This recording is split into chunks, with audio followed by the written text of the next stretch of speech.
So I'm wondering if really I was just super fucking stressed about getting married. It could absolutely be it. Bro, I thought I had the cancer. Dude, I was terrified. I mean, I was being a really good best friend and keeping my cool. Well, it's all gonna be all right. But when I was looking at the back of your fucking head while you're puking in the bushes, I was really like this. Fuck, like I was, like, dude, we gotta fucking take Joel to a fucking hospital. Dude, I don't know if we're going to the fucking camping site or if we're going to the fucking ER. We're going to Cedars-Sinai, bro. Take this boy to Breckenridge. No, dude, seriously. But like, I don't know, dude. Like, alcohol is poison. That is, well, for sure. I mean, so it could absolutely be you poison yourself and you don't drink very much. So, but I mean, during the pandemic, I tried to kill myself with pineapple Trulies. Oh, bro, during the pandemic, I straight up probably was 90% IPA. I was slamming hopadillos morning, noon, and night, bro. Hi, I'm Doug. Hi, I'm hopped. Hi, I'm hops and bitters. This is we're hops and bitters. Thanks for joining our craft show. Remember our homie that used to say when he introduced himself as, "Hi, I'm drunk." No. It rhymes with Schmalloway. Oh, yeah. Sounds like some shit he would say. We should start a beer show and call it a pod craft. I'm sure there is, dude. Granted, like, we are not like the most stellar podcast of any podcast. But there's some pretty gnarly podcasts out there. It's like a podzaster. When we talk, whatever. I want to start this show. Oh, yeah. We should do our intro. Go ahead. Hey, everybody. Welcome to another episode of I Didn't See It, But I Believe You. I'm Doug. I'm Joel. And if you give me just one hot, sweet second, I'll tell you what episode we're on. Probably 129. Yeah, I think it's episode 129. It is episode 130. Hey, everybody. Welcome to episode 130. We did it. 130. All right. And Happy New Year. Yeah, Happy New Year. If you've been following along, it's 2022. Yeah, and it is 2022. We made it. Or if you listen to this, you made it. You made it. Hey, congratulations, motherfuckers. Another year in the books. Doesn't it feel great? Yeah. One step closer to that never-ending void of sweetness. Oh, shit, dude. Those fucking memes have been coming out where it's like 2019. It's a picture of two people like content. And it's like 2022. It looks like a bomb went off on them. That shit's so funny. It's funny because, like, I know this is like such an old template now, but the Donald Glover walking in and the community scene where Donald Glover walks into the room with pizza and everything's on fire and everybody's dying and running and shit. And he's looking around like, what the fuck's going on? That is like a very accurate representation of everyday life. 2 days ago, we had the YouTube playing, and it was just like I had it on news at first, but it somehow jumped out of that algorithm and made it into like that. Do you know that show some more news, and it's just a dude talking into the camera? It's kind of funny. It's a little sharp. It's like Jon Stewart kind of on YouTube. Oh, no. Beard and shit. Okay, well, anyway, it clicked over to him, and that, because it has comedy in it, made us click over to an Onion video. Uh-huh. And they were talking about how a McDonald's had replaced everybody that worked there with robots, but they weren't going to pay the robots, and the robots were going on strike. And we were just listening to it, going, huh, yeah, that makes sense. That makes sense. Everything is so goddamn weird, I don't question anything anymore. Poor robots. Yeah, shit, man. Well, hey, robots, yeah, I'll fight for the robots. Let's go. Yeah, we get it, robots. We totally understand. You said you wanted to start the show off with something? Oh, yeah, that's right. I just have to say this because, like, I often will listen to a podcast for like 1 or 2 episodes and kind of dig it and move on from it and forget about it. And I know, like, a few weeks ago when I first started my new job and was able to listen to more podcasts, I had said that Always Sunny podcast was like unlistenable or whatever. And, you know, they've kept doing episodes and maybe that's changed, but I haven't checked it out. But I have now listened to every episode of Fake Doctors, Real Friends, the Scrubs podcast. And it is the best podcast out right now. It's genuinely hysterical, bro. Fuck the show. They talk about the show like the last 20 minutes. It's an hour and a half. Every episode gets an hour and a half podcast. And it's just an hour of Turk and JD and their amazing chemistry, like cracking jokes and talking about their lives now. It's fucking awesome, dude. That is interesting. They're huge. They're the #1 podcast on iHeartRadio. They gave a fucking car away a month ago. They're like massive, but it's a Scrubs rewatch podcast. It's so goddamn good. So if you're not listening to it, Fake Doctors, Real Friends, so fucking funny. Chef's Kiss, great podcast. It's been keeping me company. Do they cuss? Oh yeah.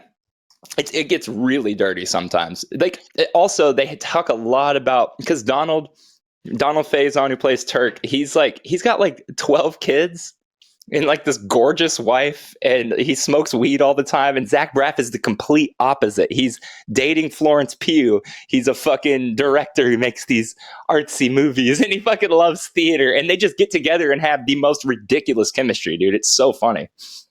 It's very bizarre. How many kids do you want?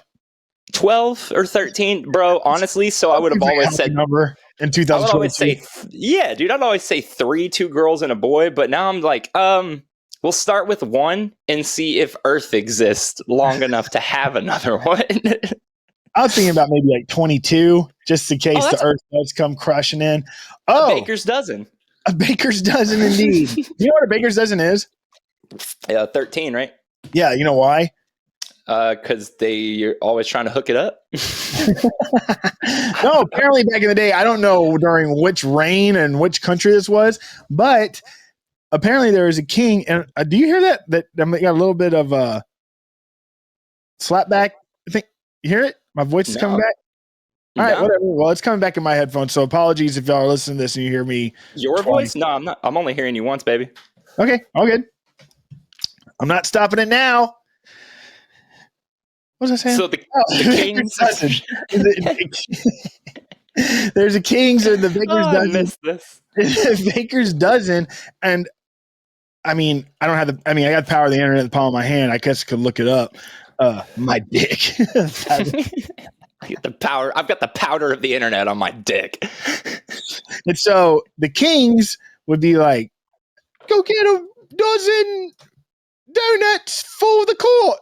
And they'd come and they'd open it up and they'd be like, "There's 11." Like, that's not a dozen. A dozen is 12. Go and kill the baker or what? Find him. We can't kill him because we need more donuts. I need donuts. And so they'd get like fined and punished and stuff like that. So a baker's dozen, so they wouldn't fuck up. They'd put 13 in the box. I wonder if they were originally putting 12 in, but maybe the whole thing was like, and I'm just assuming, but was it actually that the person bringing the donuts was eating one? Yeah, and so then the baker was like fed up with like, hey, we keep getting in trouble because this fucking cocksucker, pardon my French, fucking eats the donut on the way. So we'll fucking put 13 in, and then he shows up and there's 12, and the guy goes, I wanted 11. He's dragging that fucking kid into the fucking by the ear. Yeah.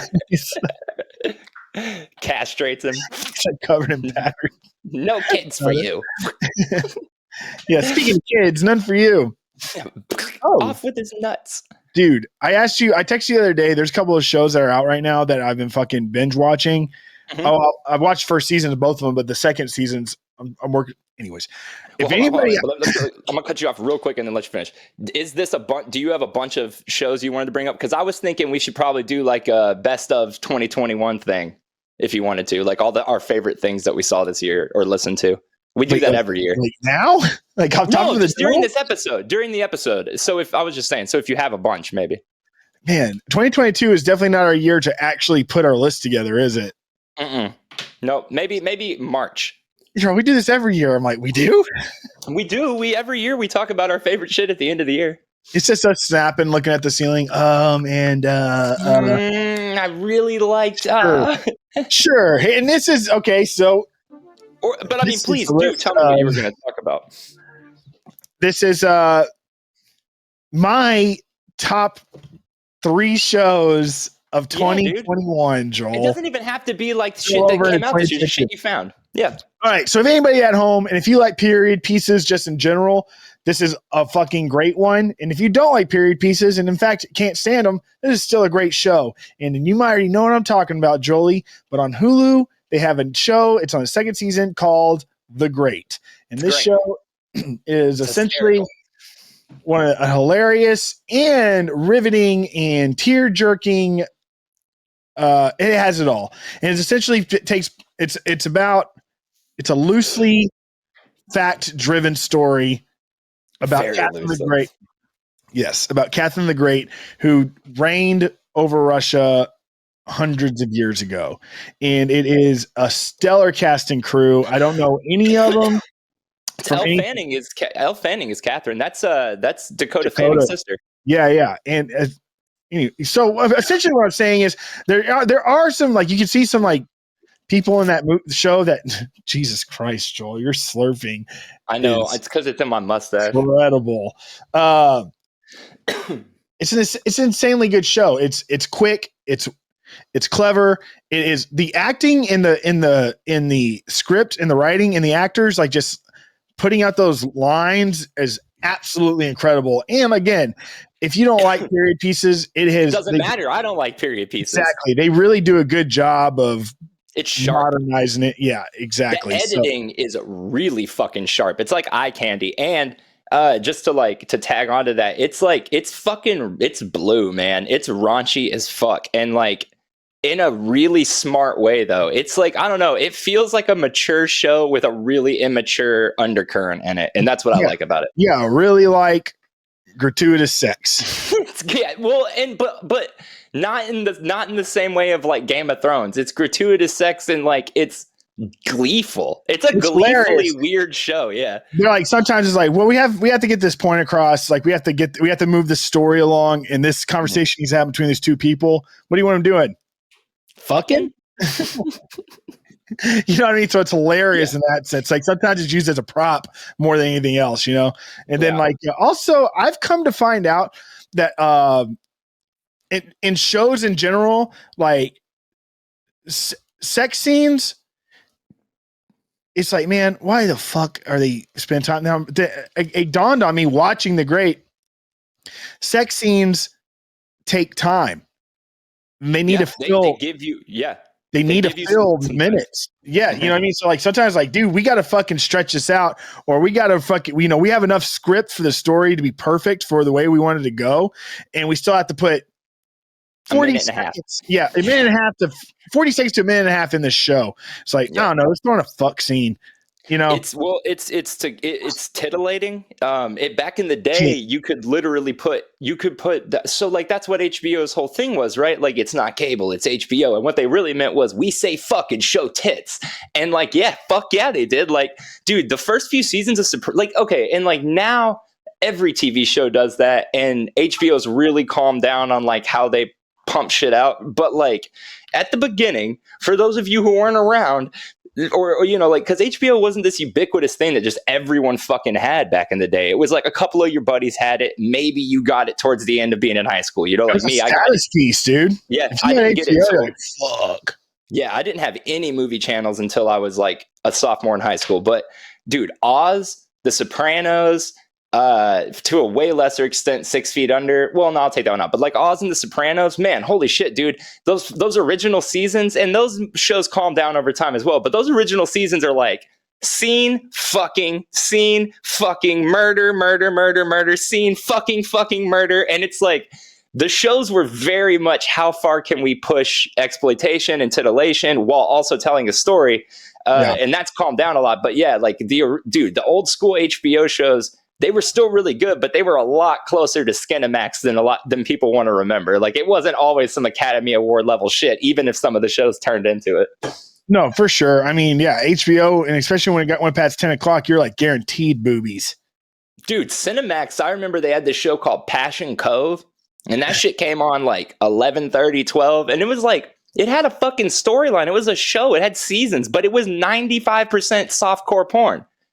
Like, I don't know. There was just the Red Shoe Diaries. David fucking Duchovny had a show on Showtime that was just softcore porn, but at the same time, he had X-Files. Hey, shout out, boy. What is that? What was that one show that Taxi Cab Confessionals? Oh, shit. Taxi Cab Confessions. Yeah, dude. That shit was awesome because sometimes they fucked. Sometimes motherfuckers really would pull like I murdered somebody. I fucking cut his legs off. Yeah. I'm cheating on my fucking wife. They just said whatever, bro. Yeah, Man. yeah.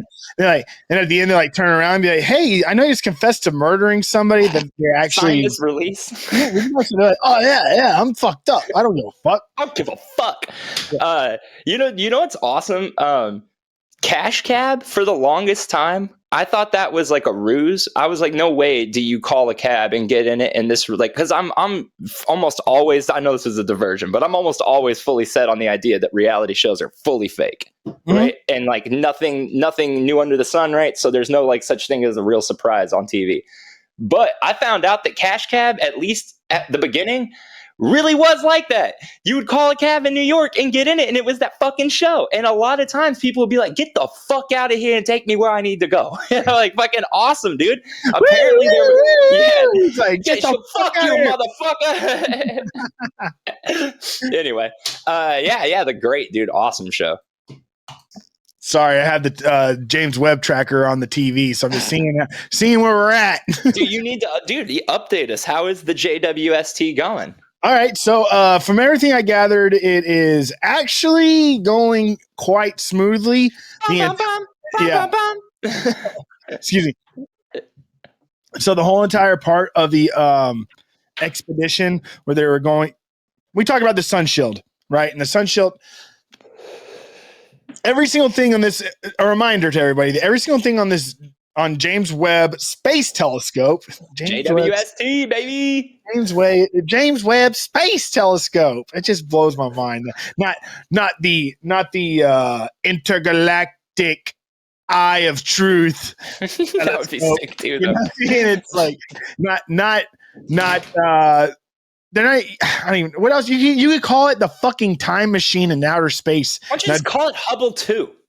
Because it's not okay. And I've come to find out we're calling it the successor to Hubble, but they're not just us. That's what the news is calling it too. No, but there's already telescopes commissioned that are more relative to Hubble than this one. This one's actually not relative to Hubble, other than it just being a telescope. Technically, Hubble is not. They should call it the James Webb Space Telescope then. Yeah, that's what they should call it. the Hubble. Anyways, what? What the fuck am I talking about? Keep talking. Excuse me. We're I think we're almost 14 days in. No, we're 11 days in, and it's 29 to get to Lagrange 2. Lagrange point 2. And that's where it's going to be in orbit forever. Dude, how many days? 22 days? 29. And so if I said 22, I probably did say that, but it's 29 days. And I got to say this, dude, like everything going on and the way that this has all gone down and what's happening now and how Lagrange L2 was referred to as Lagrange point 2, where it's going to be orbiting. We're just going to refer to it as L2 from now on. Hold on. Let me close my AC. Yeah. And L2 and all this stuff. It's like everything. It almost makes you feel like these conspirators are these conspiracy theorists might have something, might be right. Which conspiracy? That this is all fucking fake. It's like, dude, what the fuck? It's like flying out there. They're like, yeah, oh, if every single pin on this shield doesn't come off, it's not going to work. And they're like, hey, guess what? Earth, every pin popped off, and now the sun shield, which is millimeters thin and a fucking pebble could shred it to pieces, is completely open. It worked. It's like, and they don't have a camera on it. Well, because they can't have a camera on it, right? Because the camera they would have on it would melt. They could take pictures of the beginning of fucking time with this thing. They can't put a fucking GoPro on it. Are you fucking kidding me? What's the matter with the debate? I just don't think. I don't know, man. I'm proud of it. I'm rooting for Webby. I'm rooting for James, and I believe it. I believe it's real, but I'm just saying they're giving a lot of fuel to this fucking the universe isn't real fucking pill. Only because nobody wants to believe that shit could be outside of their realm of like understanding, though.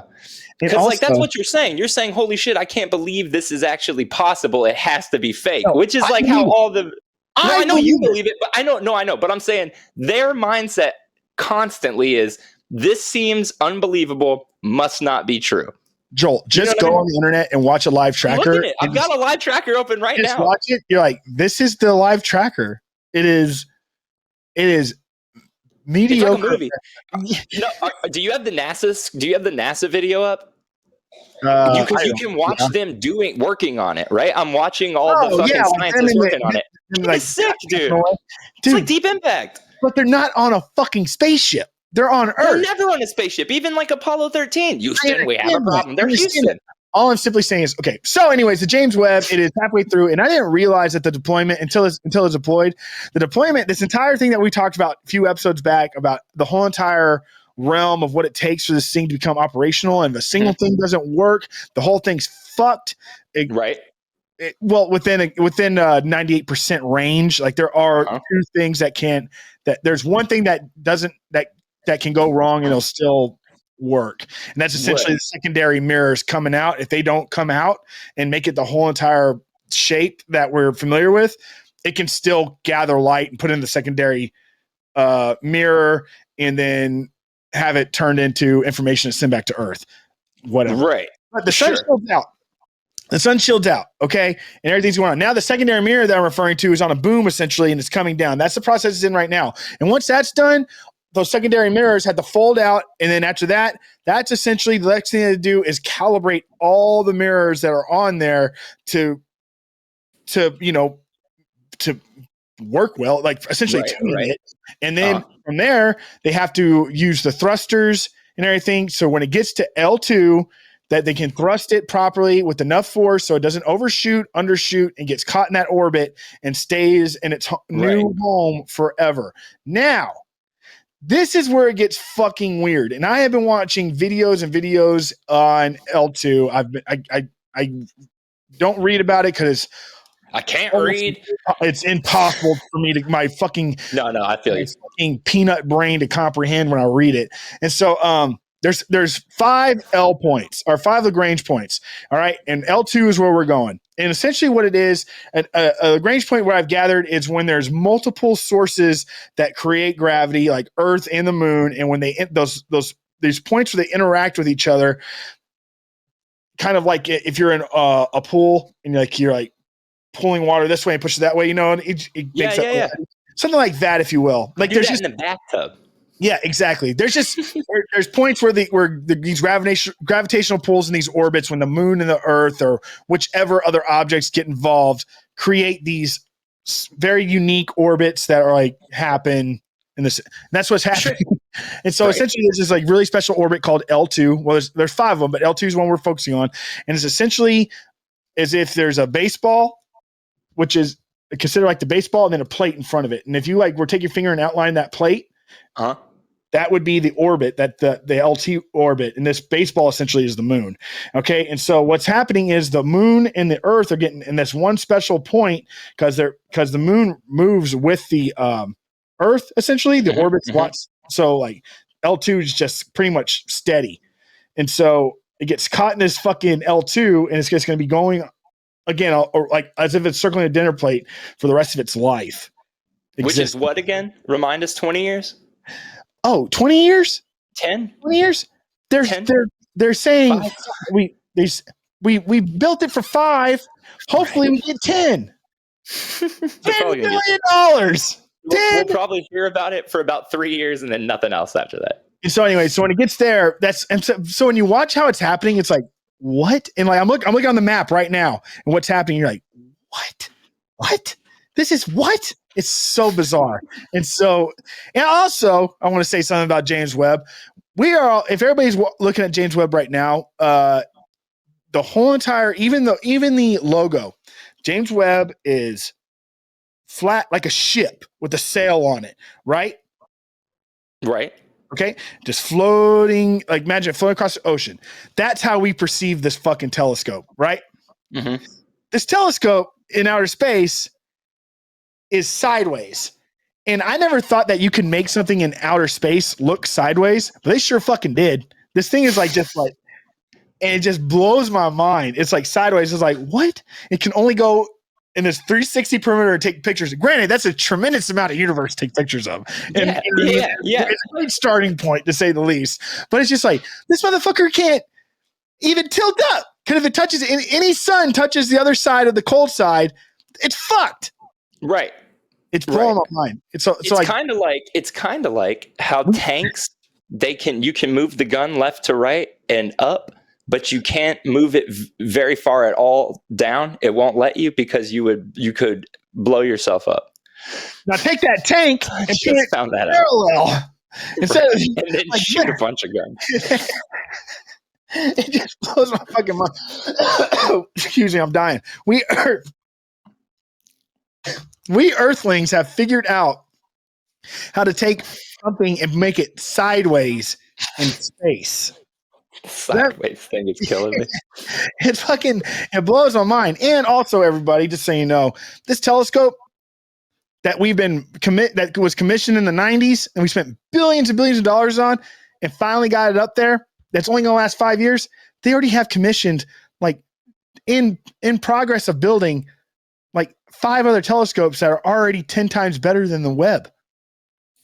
You got to get in where you fit in, though. Couldn't just pump the brakes on this one? Couldn't just say, hey, let's just cut our losses with the James Webby and move on to Hubble point 3.0?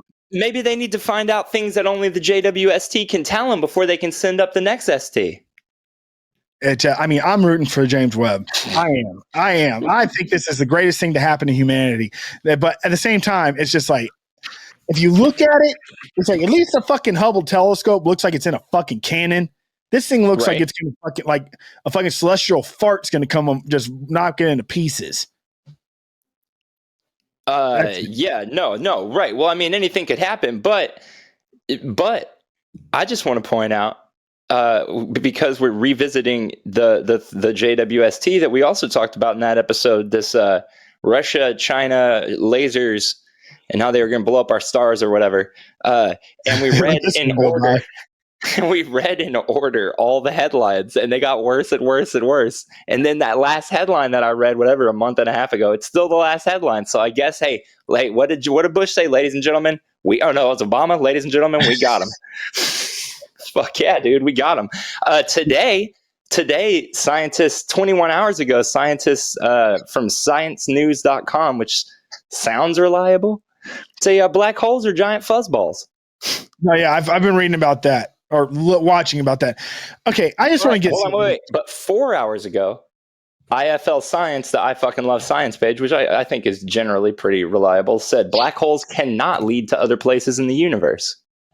Claims new study. See, if I was a dickhead, I wouldn't read that last part. If I wanted this to really be like lies, I would have just read the beginning, customer, but I didn't, because I don't want you to hear fake news. Claims new study. I think they still go to other places. Claims Joel. Look, guys, I believe these scientists, and I think they're doing very sciencey, admirable work. But at the same time, how the fuck do they know? I love science, but I love science. That's all I'm going to say. It's like I'm really good at math, so I can tell you that the fucking black hole is made out of the stuff that's on top of fucking tennis balls. You're so not a scientist that you couldn't even quickly think of a fake science fact right then. And then, okay, I don't know any science. I just want to say this real quick too. I believe in science. All right. Yeah, that's what I'm saying. I believe in science, but I know that a lot of the times I speak on this show that it sounds like I don't believe in science. This dude said space. Nah. I don't believe in space or something. I do. As a matter of fact, I'm intrigued. And I know it sounds like he truly does. He truly does. I know it might sound, I am. But like I know it might sound like Catholics love science. Shut the fuck up. I swear to God, the Pope said that you should. I was actually thinking this. Sorry, I'm going to let you finish. But the Pope really did say that you should trust science and that he loves science. Thanks, Pope. You say I'm Catholic like it's a race. I'm not Catholic. I'm a fucking white dude from fucking South Texas. I thought you were Italian. I'm Irish Italian as fuck. I'm not. But you're like, oh, he's a cat. He's a Catholic. Like he loves science. It's like, what the fuck? And anyways, but do you love science? I love it. Catholic. What the fuck is going on here? So, anyways, but I know it may sound like I'm not rooting for the James Webb Telescope, but I need to let you all know I am. I believe in it. I just, have questions. Doubt is a cornerstone of faith. Indeed. And then also, if you were not to be a skeptic, that's a part of science. Trust, dude. No Trust no one, bro, except right here, Pocahontas style, baby. What? She believes in herself. Isn't that the thing? If you believe in yourself, you can paint with all the colors of the wind. Did I just put a bunch of Disney things together? I don't know. But I just got a text from someone saying, "How's that telescope doing?" Where are your texts popping up on your computer? Yeah, but like, dude, like so many freaking people, like ask you about this fucking telescope. Yeah, like, so I'm like, how do y'all not know about this fucking telescope? Like, and like, why am I the go-to guy? I'm like, I don't even know if it's real. I don't even know if it's really up there. You're my go-to guy for it. Dude, there's no GoPro out there. Notifications. Oh, and then also when it gets into the range, everybody remember it has to cool down to a certain point before you can even start taking pictures. Dude, we're on a fucking finite time frame, dude. We can't send people out there to fix it. Yeah, but so I fell for a picture that was going around that looked like they had forgot to take a lens cap off the camera. And I fucking knew that they couldn't take pictures yet. And I still fell for that shit. I sent it to you immediately and I was like, we've got problems. Yeah. And you were like, you're a fucking idiot. Well, we are rooting for you, Jamesy. Yeah, James Webb. I just still can't believe that's the name of that fucking telescope. And fucking when we finally get like contact with the other civilizations, they're not gonna call us Earthlings. They're just gonna call us fucking Websters. James, what? James, you are James. Yes, James. I am James. Webb? James. Yes, James Webb. It's like that. Never mind. Hey, dude. So Caroline's got these mints in here. So Sophia's Judgments, and they're like, like Golden Girls themed. So let's just take a quick minute and say R.I.P. Betty White. Indeed. Super sad. She was 99 years old. People magazine probably pretty fucking pissed off right now. They literally just wrapped up a How to Live to 100 article with Betty White. Eesh. That shit was supposed to come out like this week. How to Live to 100 with Betty White. That's a bummer. But yeah, dude, fucking Betty White, man. Golden Girls, for me, Lake Placid was like, I was like hooked because I was like, this chick, she's fucking crazy. Yeah, she was cool. Golden Girls, all I really know her from. I know she had that really big pop for a bit there, like in her 80s. Yeah, totally. Yeah, no, totally. Betty White was great, man. Have you seen Lake Placid? No.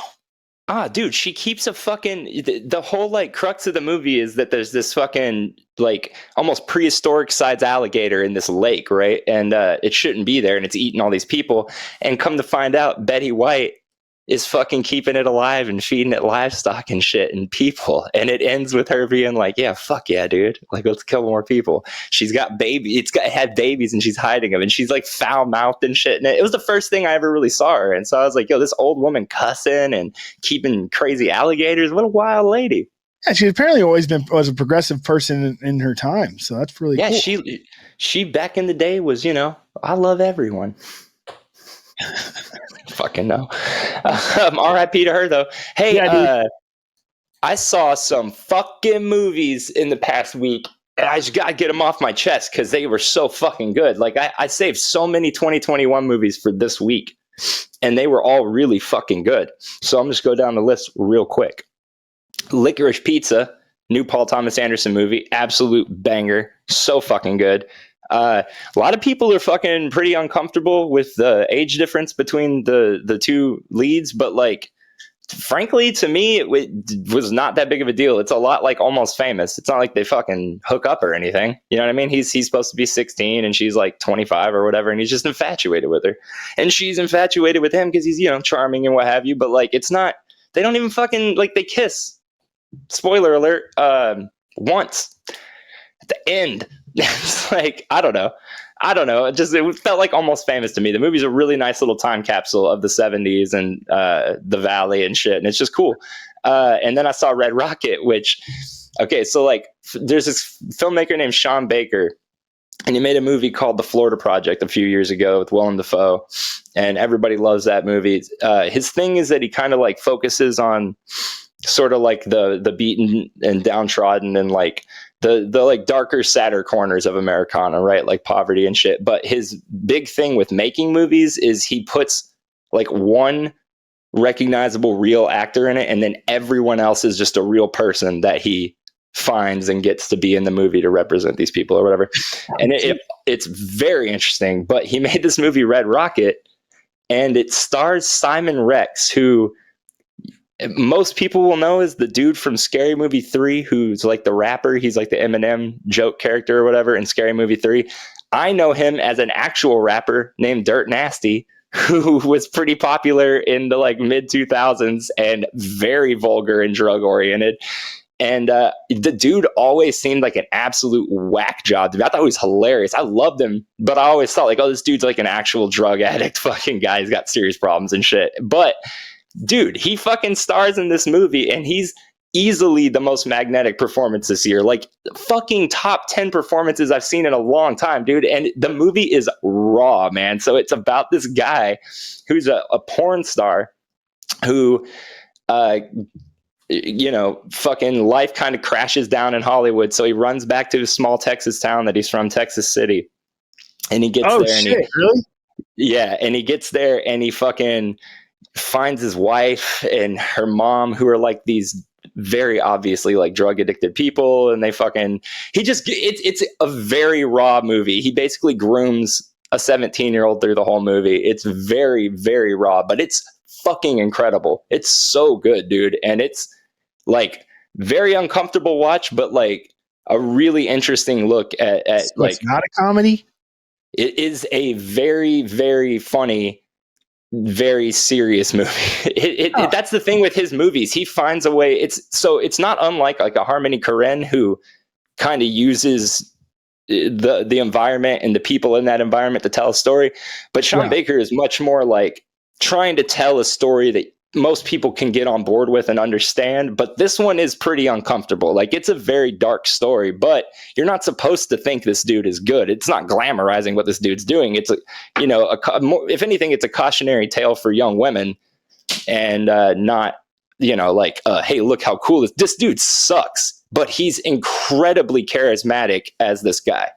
Yeah. So Red Rocket, insane movie. So good. We've watched it twice already. It's really fucking good.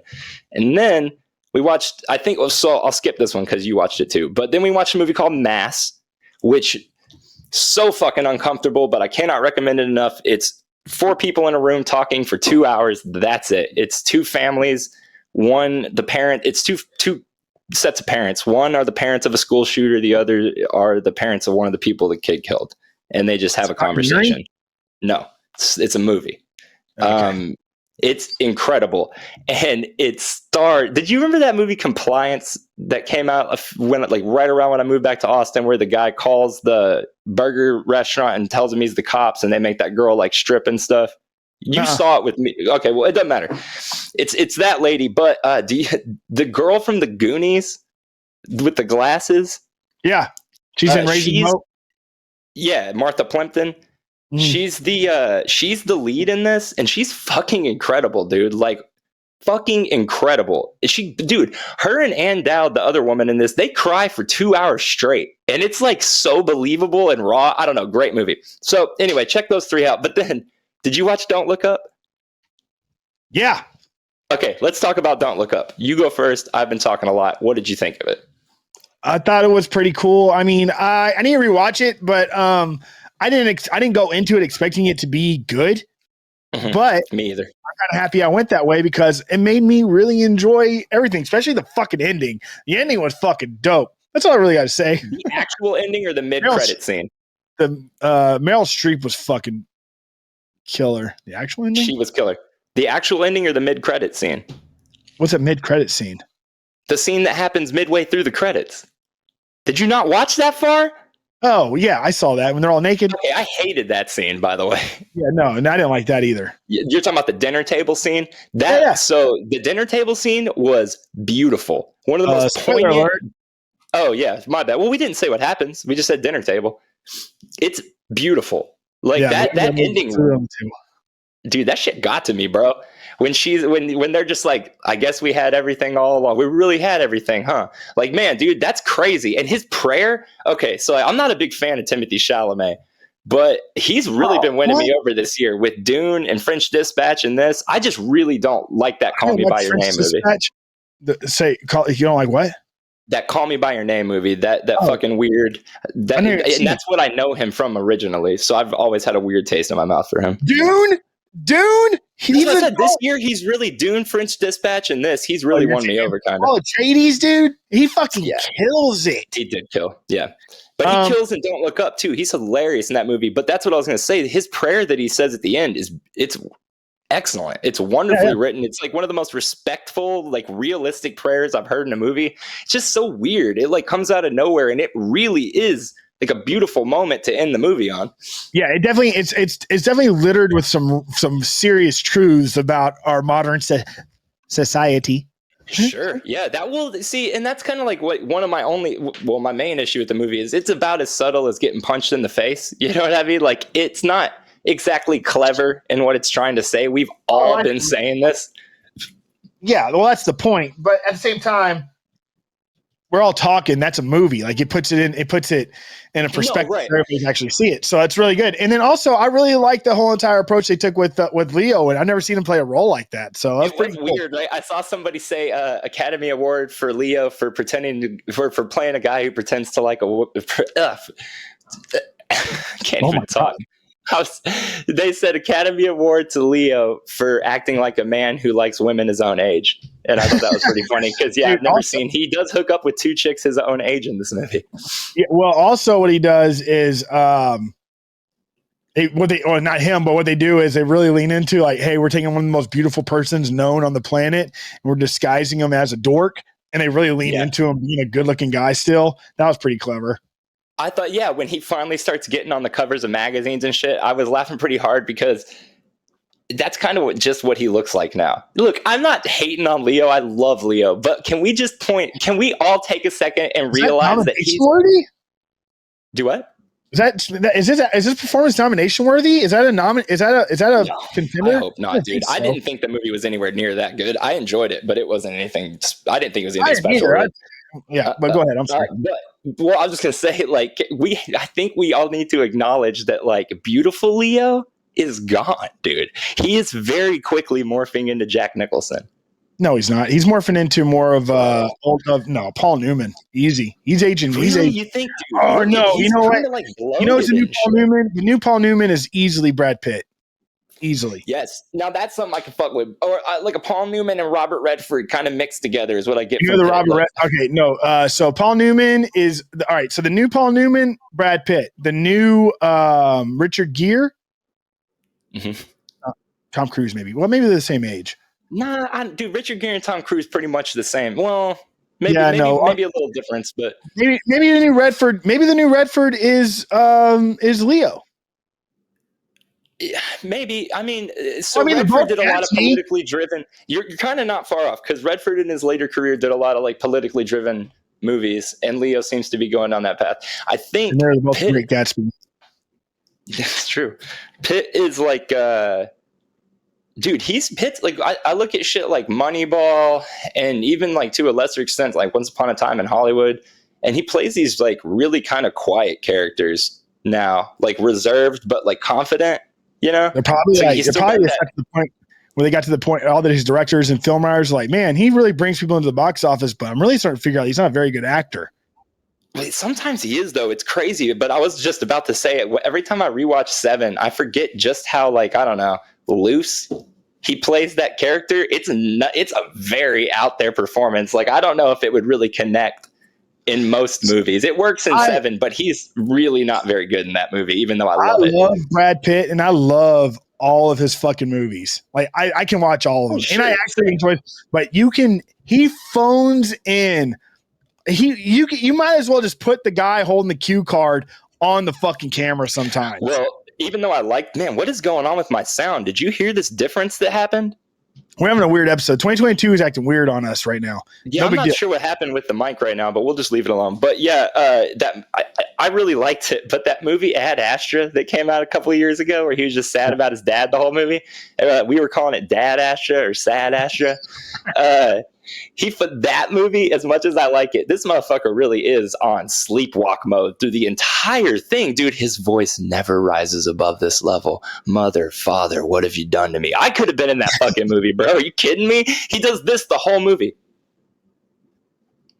Also, what I noticed about you, throwback to earlier in this episode, the fucking main guy that plays Peter, Nicholas Hoult. Yeah, y'all look so much alike. It's fucking crazy. Thank you. I appreciate that. But you know his look-alike, the uglier version of him?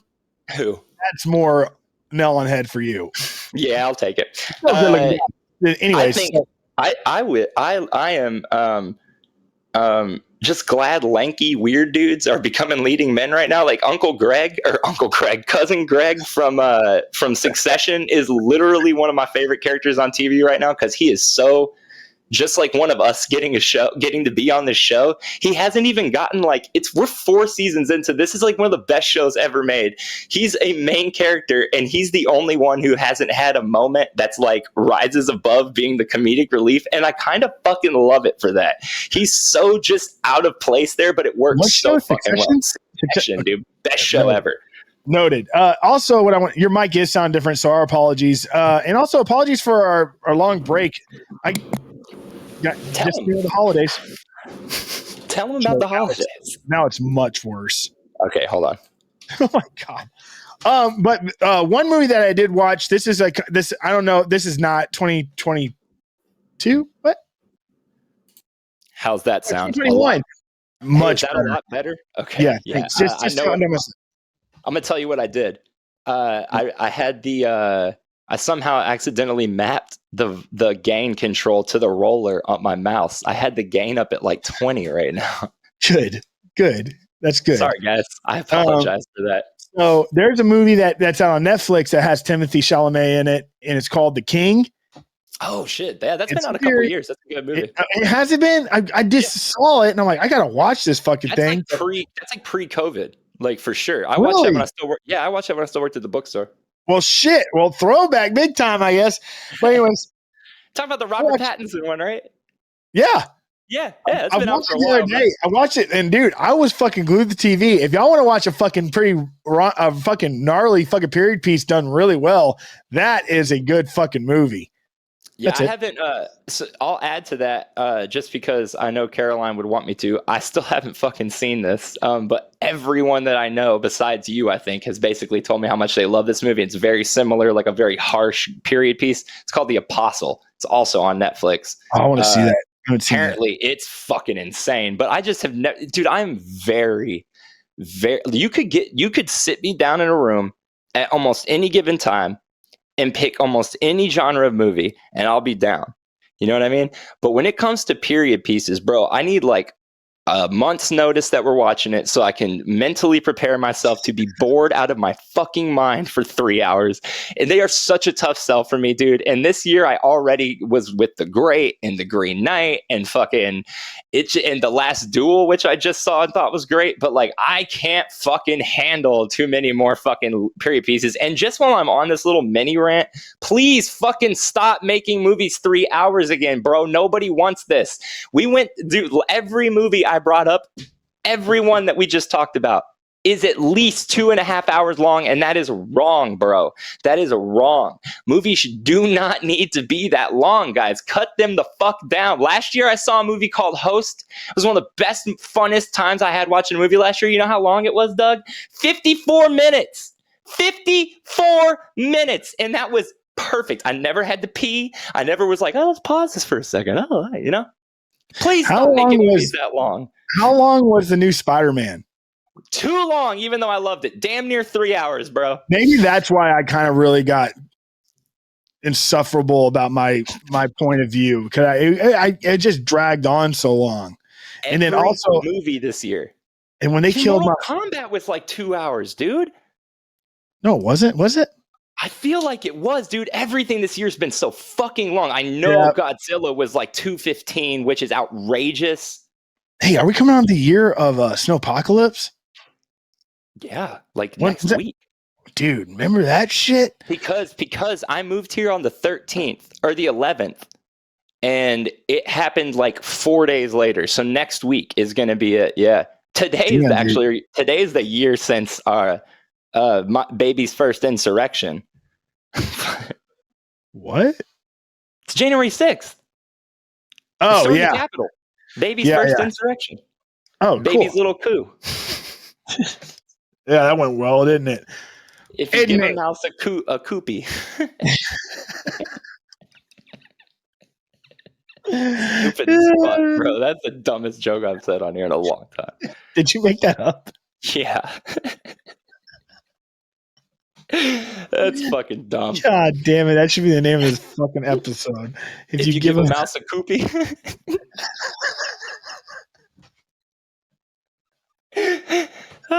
Don't make that the fucking title. We're not even talking about the fucking. Oh my God. And that will just be. That's incendiary for the sake of being incendiary. Shit. It's funny though. I'm so sorry. I'm so sorry. So I'm over it now, but I got the Omicron. Yeah, tell him, bro. It's all good. You were vaccinated and boosted. Yeah, I'm not boosted. Oh, I thought you got boosted. Well, regardless, you're vaccinated, bro. You got both your shots. Am I boosted? Indeed, I was just like, I got allergies, whatever. And then I was like, man, something's wrong. Went and took that test and waiting on my results. Fucking got it was one really rough night. Real rough night. Took all the counter stuff to really, treat the symptoms situation, of course, like everybody else. And that really has turned into really bad allergies or whatever. And then, I feel great now. Got that knocked right out. Good to go. Back in the wild. Yep, I won't. Obviously, I'm not going to say where, but my job sends out notifications for when people get it, just to let everybody know, and it's nonstop. So, I mean, dude, if you look at the charts, this is literally numbers-wise the worst point of the entire pandemic. Just numbers-wise, not symptoms-wise or anything like that, but numbers-wise. And it's fucking because this one doesn't fuck around with really anything. It's not that it's fucking more dangerous in any sense. In fact, it's by all accounts a much milder fucking strain, but every fucking person I know has it right now except for me and Caroline. And it's pretty weird. It fucking hurt.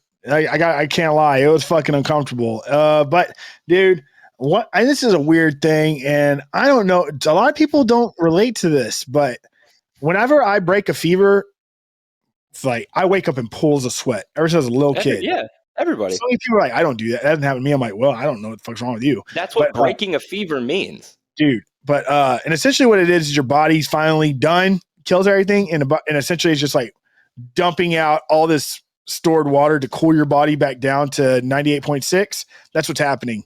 I read that on the internet. I don't know if that's fucking true. But anyways. It also happens when you don't smoke weed for 24 hours and you go to sleep. So y'all know. Also happens when you quit drinking as well. It's true.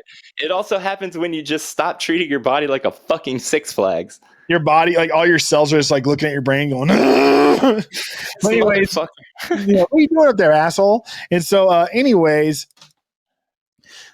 what? Oh, and so I was my fever broke, dude, and I fucking thought I pissed all over myself. I was just so wet. That's when you blame Amanda. But babe. But dude, the thing about it though is that's to me is the best feeling in the fucking world, dude. To piss yourself? No, to break a fever. Feels like you're wearing a new fucking skin, dude. Just the day is yours. And you know what it was, dude? I was so fucking sad. And I was tears in my eyes almost the whole time. And man, I was it's okay. You're allowed to be sick. I'm it's not, it's just I'm just every moment that I was it's not even about being sick. It's just it's just the reality that I just am not allowed to go outside and do something. It's just it makes me more aware of the times that I am and I don't do stuff. You know what I Yeah. mean? I was just really upset with myself. And I was like, you got to fucking get off your fat ass, get out there and find that fucking dog, you know? Yeah, dude. So, Yeah, dude. So so I've been really pumped up He since I've put been up filming it. for what, an hour? No, dude, that's funny because I was actually talking to my mom this morning and I was like, on one hand, if I get it and I test positive, I do get 10 days paid, to recover. But I have a moral fiber. If I get it, I have to stay home for 10 fucking days or 5 or whatever the CDC said, my 10-minute breaks. I don't fucking, I have too much of a fucking conscience to get it and know I'm positive and go anywhere. You know what I mean? Which means I'll be 10 days of just sitting on my fucking ass. And honestly, whatever. That's such a dumb first world problem to give a shit about. But I don't want to fucking get it and just be stuck inside. But I'm going to get it. We're all going to fucking get it now. But on a much lighter note, we should just talk real quick about Chin Up High. What is that? Oh, the song. The song. Party till I die. All right. So this song that Joel's talking about is by a person named Ali. It's Amy Bobby. Amy Bobby. Amy Baby. And so I heard about her. There's a really Joel. It's hard for Joel to watch. I can stay on this fucking Instagram page for fucking hours. It's called Catatonic Youths. And he just pretty much for me to watch. That's probably one of my favorite fucking pages of all time. Essentially, this guy just does this person does a really good job of just taking clips of just ridiculous music videos and songs and puts them on the internet for you to fucking cringe at. And that's how I heard about this song. And it's on Spotify and there's a video that accompanies it. And all I can say, I'll let Joel take it from here. What? Oh no, go ahead. It's a must listen. Okay. A question. And just let me ask this and don't be like, oh, of course. Is that how you know about this song? Yes. That's it. And I listened to it on Spotify that's your connection to this song. That's it. Yes. That's fucking crazy, dude. Okay, I haven't been on Catatonic in a while, bro. This song is fucking massive right now, Doug. It's massive right now. It's in every TikTok video on TikTok, bro. It's in every single one of them, dude. It is the biggest. It's the biggest song right now. And so when you sent it to me, I was like, well, yeah, of course. I fucking love this song. But then I saw the music video, and that's when I told you, I was like, I didn't even know there was a video, because for me, it's just this clip, this party till I die with my chin up high. That's just a TikTok, bro. That's what I knew it as. It's huge, Doug. So everybody knows the best part of that song is where she goes, and then ha ha ha ha. This is how I love it, you. Ha ha ha ha ha ha. It's so fucking good. I also really, really like at the end where she changes up the lyrics and goes, shake that money maker. It's fucking awful. I love it. So on that note, customers, welcome to 2022. We hope that you join us on a year of more episodes, and we love you, and we hope you had a great 2021, or at least survived it, and we'll make 2022 a pretty decent year. All right. I'm not one for New Year's resolutions, but if you are, please do your best to stick to them. Stay safe out there. Keep everybody else in mind, and make 2022 be full of love and full of respect for each other and all that good stuff. So, but if you want to follow us through the new year, you can click here to subscribe to our channel. And where Joel's pointing is last week's video, and you can also listen to us on all podcast platforms. Last week? That's pretty fucking generous. Or whatever. All right. Happy New Year. Later.